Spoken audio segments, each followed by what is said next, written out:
Hello student, अपने कल पिछले वीडियो में साझेदारी पेढ़ी के वार्षिक हिसाबों में व्यापार खाता, लाभानी खाता, लाभानी वितरण खाता, साझेदारों का चालू खाता, साझेदारों का पूंजी खाता और आर्थिक चिट्ठा के विषय में समझे थे। आज हम हिसाबी वर्ष के अंत में हिसाबों को पूर्ण स्वरूप देने के लिए समायोजनों की समायोजन प्रविष्टियाँ लिखी जाती है। समायोजन प्रविष्टियाँ और उनकी पीढ़ी के वार्षिक हिसाबों में असर देने के लिए समायोजनों को समझेंगे। सर्वप्रथम पहला समायोजन अंतिम स्टॉक। अंतिम स्टॉक की एक उधार असर और एक जमा असर, दो असर दी जाती है। व्यापार खाते की जमा बाजू जमा असर और आर्थिक चिट्ठा के संपत्ति लेना बाजू उधार असर दी जाती है। दूसरा समायोजन चुकाना बाकी खर्च, जिसे हम अदत्त खर्च कहते हैं। इसकी प्रथम असर व्यापार ऑब्लिक लाभानी खाते की उधार बाजू खर्च में प्लस करेंगे, अर्थात कि जोड़ेंगे तो उधार असर कही जाएगी। उसी प्रकार दूसरी असर पक्की तलपट में पूंजी दायित्व बाजू दर्शाएंगे तो वह जमा असर कही जाएगी। तीसरा समायोजन अग्रिम चुकाया खर्च, जिसको पेशगी चुकाया खर्च भी कहते हैं। इसकी एक असर व्यापार ऑब्लिक लाभानी खाते की उधार बाजू खर्च में से कम करेंगे। दूसरी असर पक्की तलपट में संपत्ति लेना बाजू दर्शाएंगे, अर्थात कि उधार असर मानी जाएगी। मिलना बाकी आय, चौथा समायोजन। इसकी लाभानी खाते की जमा बाजू आय में प्लस करेंगे तो जमा असर कही जाएगी। और दूसरी असर पक्की तलपट में संपत्ति लेना बाजू दर्शाएंगे तो वह उधार असर कही जाएगी। अग्रिम प्राप्त आय, पांचवा समायोजन। इसकी एक असर लाभानी खाते की जमा बाजू आय में से कम करेंगे और पक्की तलपट में पूंजी दायित्व बाजू दूसरी असर बताएंगे। देखो बच्चों, अग्रिम हमेशा कम किया जाता है और चुकाना बाकी मिलना बाकी हमेशा प्लस किया जाता है। देखो बच्चों, अब घिसाई, छठा समायोजन।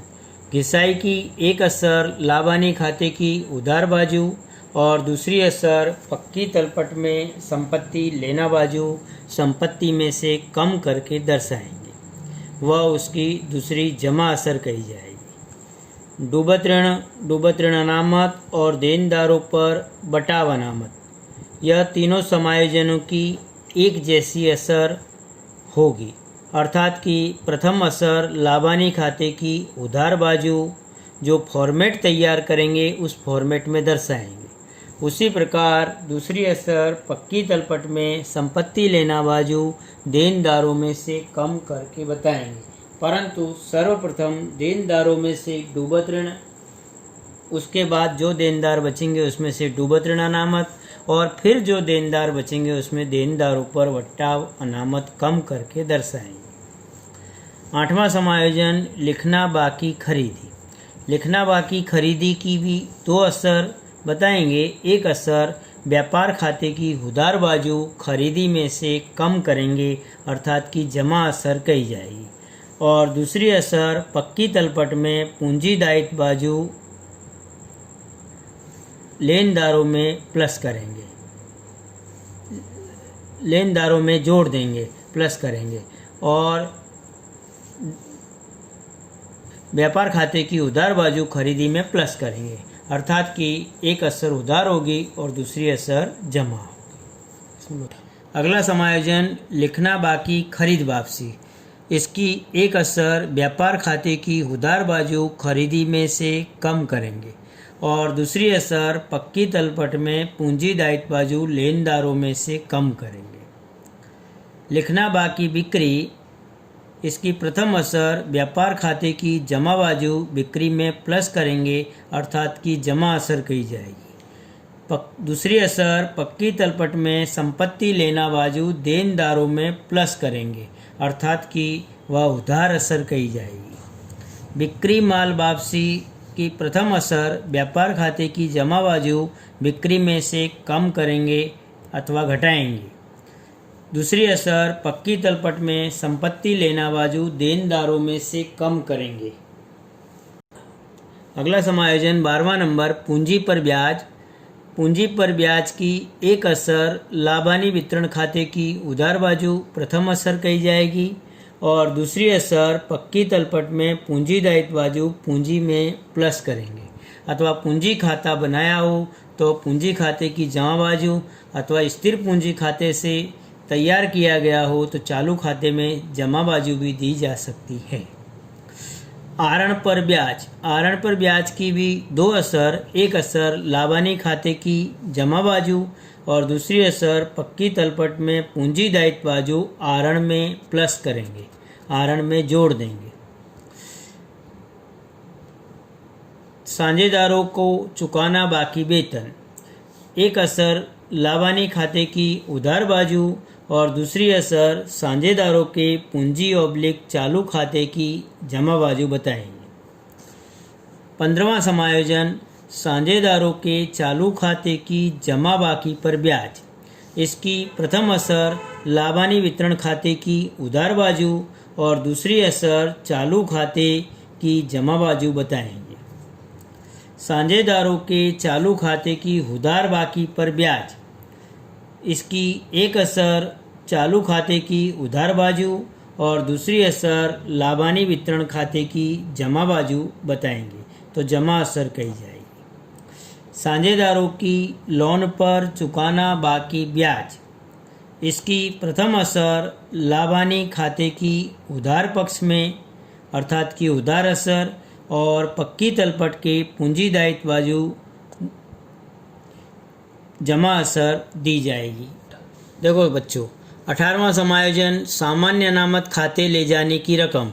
सामान्य अनामत खाते ले जाने की रकम की प्रथम असर लाभानी खाते की उधार बाजू और दूसरी असर पक्की तलपट में पूंजी दायित्व बाजू सामान्य अनामत में प्लस करेंगे तो जमा असर कही जाएगी। साझेदारों के शुद्ध लाभ पर कमीशन देना हो तब। साझेदारों को शुद्ध लाभ पर कमीशन देना हो तब प्रथम असर लाभानी वितरण खाते की उधार बाजू और दूसरी असर साझेदारों के पूंजी ऑब्लिक चालू खाते की जमा बाजू बताएंगे। दी गई लोन पर ब्याज।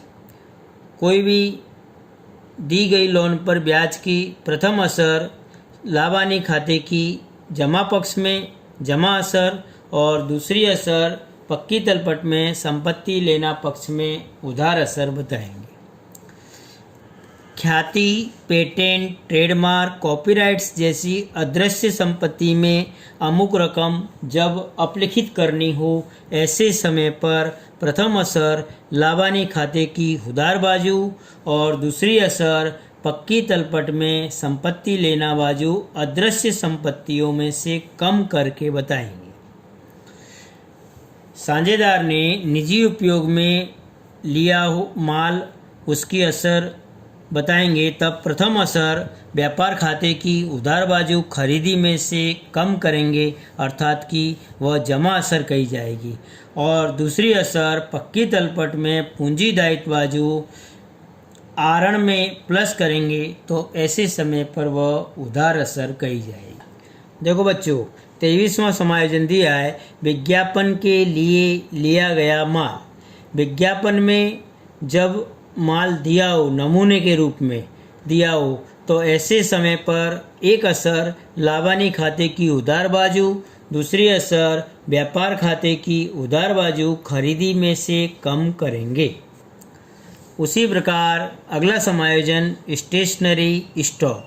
स्टेशनरी स्टॉक की प्रथम असर लाभानी खाते की उधार बाजू स्टेशनरी खर्च में से कम करेंगे और दूसरी असर पक्की तलपट में संपत्ति लेना बाजू संपत्ति के रूप में बताएंगे।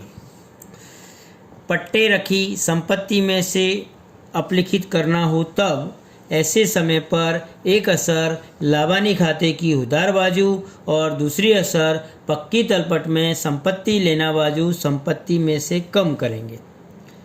अगला समायोजन, साझेदार निजी धंधा में कोई भी संपत्ति लाया हो तब, तो उसकी एक असर पक्की तलपट में संपत्ति लेना बाजू संपत्ति के रूप में दर्शाएंगे, तो दूसरी असर पक्की तलपट में पूंजी दायित्व बाजू पूंजी में प्लस करेंगे।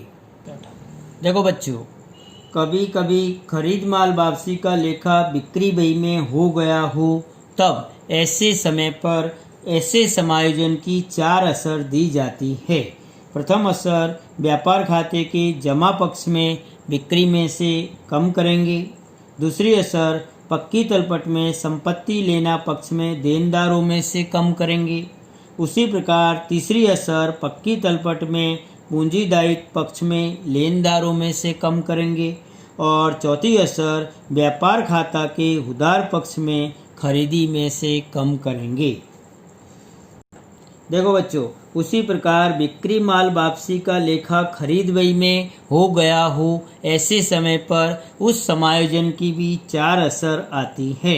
जैसे कि पहली असर, पक्की तलपट में पूंजी दायित्व पक्ष में लेनदारों में से कम करेंगे। दूसरी असर, व्यापार खाता के उधार पक्ष में खरीदी में से कम करेंगे।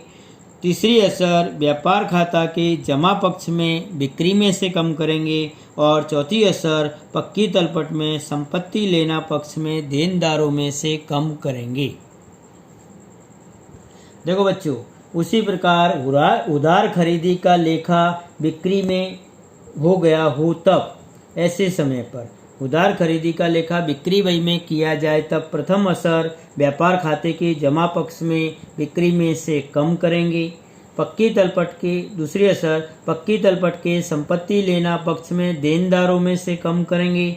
और तीसरी असर, व्यापार खाता के उधार पक्ष में खरीदी में प्लस करेंगे। और चौथी असर, पक्की तलपट में पूंजी दायित्व पक्ष में लेनदारों में प्लस करेंगे। और चौथा समायोजन, उधार बिक्री का लेखा खरीद बही में हो गया हो तब, तो उसकी भी 4 असर हम देते हैं। एक असर, पक्की तलपट में पूंजी दायित्व पक्ष में लेनदारों में से कम करेंगे। दूसरी असर, व्यापार खाता के उधार पक्ष में खरीदी में से कम करेंगे। तीसरी असर, पक्की तलपट में संपत्ति लेना पक्ष में देनदारों में प्लस करेंगे। और चौथी असर, व्यापार खाता के जमा पक्ष में बिक्री में से प्लस करेंगे। देखो बच्चों, ये 4 समायोजन जो मैंने अभी आपको बताए, उन्हें हम सवाल करेंगे ऐसे समय पर ज़्यादा समझेंगे, परंतु इन सभी समायोजनों को अपनी नोटबुक में लिखना है और तैयार करना है, क्योंकि सवाल करते समय समायोजन की जो 2 असर दी जाएगी वो आपको तैयार होनी चाहिए। अगले वीडियो में हम सवालों पर जाएंगे।